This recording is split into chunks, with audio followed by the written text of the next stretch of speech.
July 9న Chittoor జిల్లా బంగారుపాలెం పర్యటనకు మాజీ సీఎం జగన్ కు షరతులతో అనుమతిని జిల్లా ఎస్పీ మణికంఠ చందోలు ఇచ్చారు. ఈ పర్యటనలో మామిడి యార్డ్లో 500 మంది రైతులతో ముఖాముఖి సమావేశానికి మాత్రమే పర్మిషన్ ఇచ్చారు.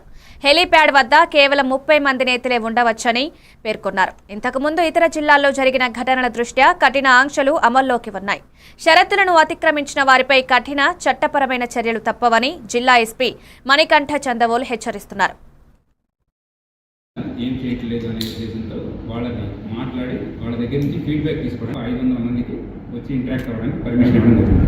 సో మొత్తంగా మనం మార్కెట్ యార్డ్లో 500 మందికి అలానే హెలీప్యాడ్ వద్ద 30 మందికి పర్మిషన్ ఇస్తాం. అండ్ ఎటువంటి ర్యాలీస్ కానీ అలానే రోడ్ షోస్ కానీ జరగకూడదని క్లియర్గా చెప్పడం జరిగింది. ఇది వరకు జరిగిన ఇన్సిడెంట్స్ చూసుకున్నట్లయితే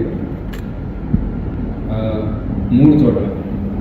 మొదటిది మన సత్యసాయి జిల్లాలో రాప్తాడ్ నియోజకవర్గంలో ఒక ప్రోగ్రాం జరిగింది.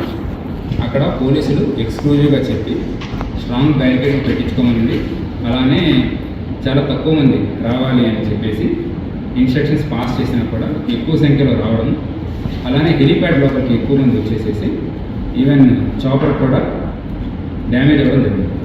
సో ఇది మొత్తం ప్లానే, అంటే విఐపి యొక్క సెక్యూరిటీని కూడా ప్రాబ్లం క్రియేట్ చేస్తుంది. అలానే ఇండివిజువల్ సెక్యూరిటీ, సో ఎవరైతే సివిలియన్స్ ఉన్నారో వాళ్ళకు కూడా సెక్యూరిటీ ప్రాబ్లం వస్తుంది. ఇది మొదటి ఇష్యూ.